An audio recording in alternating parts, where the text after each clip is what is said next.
Hello to truth seekers, and welcome back to our channel where we share the mind-boggling truth behind the fascinating world of Prince Harry and Meghan Markle.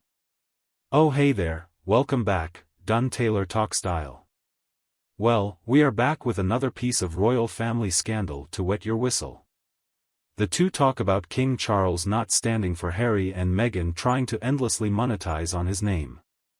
Prepare your eyes for some of the ward's most striking paintwork yet, as Lister is set to respond to the mounting spectacle and fallout of the Duke and Duchess of Defection running roughshod over their royal ties. Sit down, get your snack and get ready for this no-holds-barred review/opinion on this lot of overrated individuals. But before we get to this breaking story, turn on the notifications and subscribe for more juicy news. Be sure to check out what we have cooking soon. Harry and Meghan turned full-time gossipmongers not too long after they quit that royal business, as we all learned by now. Their commitment to turn a few short royal links into a long-term media gravy train of at times shocking half-truths and pantomime for own gain, has also at times been wretched and disrespectful towards Harry's own family. One for instance of this unyielding tyrannical assault it's the royalty would-be, Spare, Harry's as of late distributed 400-page journal protected with minor complaints and UCD supply from within the monarchy. A savage betrayal, intentionally directed right to the very heart of the institution to which he had always sworn his loyalty, and all for the sake of making a financial gain from it. In the end, the obvious disregard and treachery exhibited by some of the conspirators caused even the new king himself, King Charles, to do something without precedent to separate himself and the reputation of the monarchy from the fiasco. They began by avoiding the treacherous prince from present coronation activities. Therefore, by pertaining to obtain toenails Harry's regal legal rights while ultimately hauling all of them coming from having spent period and your money in his own unsatisfactory inside whole hog permitting on that ungrateful girl have the sense searching the size of his foul image. In short, Charles was imperatively clear that the latest scandal of Harry ensured that he would no longer be regarded as someone who could be remotely suitable to act as a representative of the monarchy. Harry blew up that bridge by his own choice entirely. As a result, we had, it turned out, washed our hands of royalty for good. You would think that such a powerful response from the king himself would kind of make Harry and his insufferable wife give up, right? To stop sucking up whatever gains they may have to try and ruin a well-protected familial name and stance, before things escalate to a point of no repair. However, it would be unwise to underestimate the insatiable hunger of this tireless, unhappy duo. Highly dependable royal sources say Meghan has a second autobiography in her sights, one even more incendiary than Harry's first tome. It is considered as straight open and move of disrespect and treason to the royal family.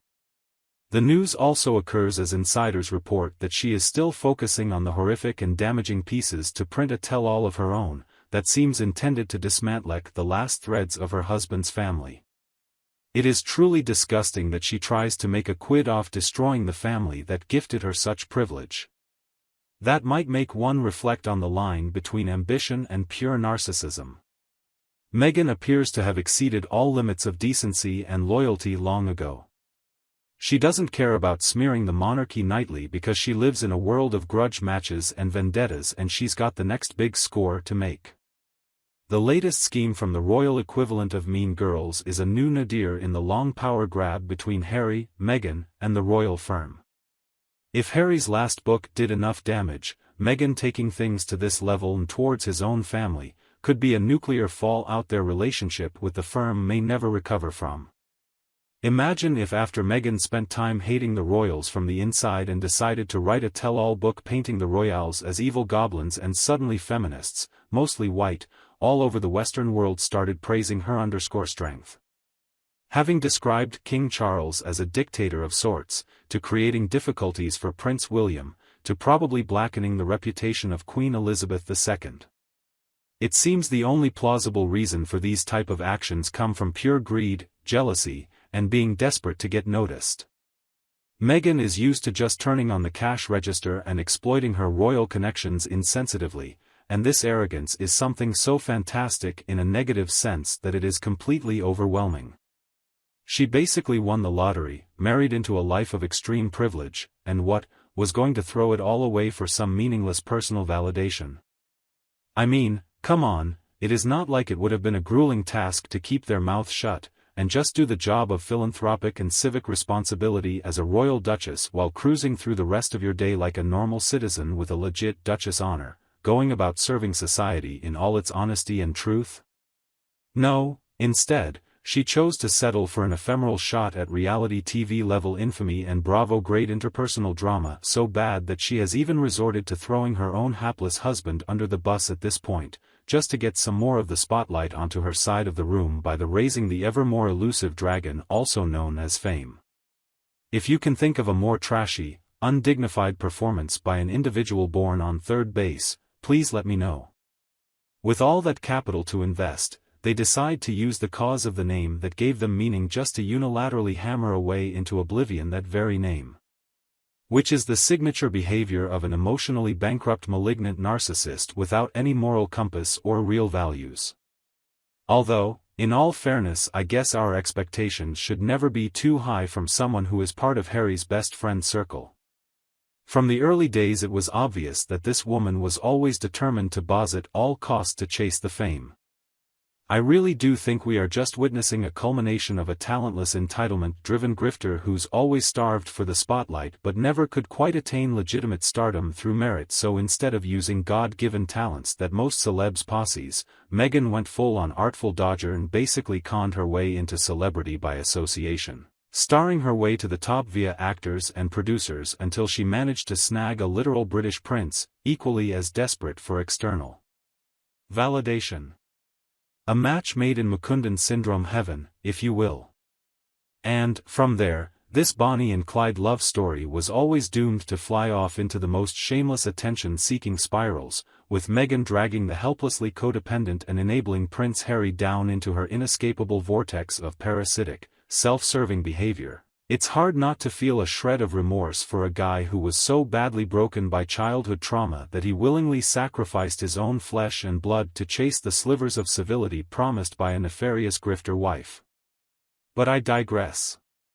Back to King Charles himself and how he's choosing to handle this latest gut punch of disrespect from the two court jesters. Will he resort to more drastic measures to finally cease the endless stream of embarrassment bombarding his family's legacy at every turn? Or will he perhaps make a calculated, strategic sacrifice in the name of permanently declaring their ability to cash in any further on the royal name? I think we've already gotten a strong signal that point number 2, removing all ammunition and currency from Harry and Meghan's perpetual money hustle ambitions for relevancy, is the endgame Charles is driving towards here.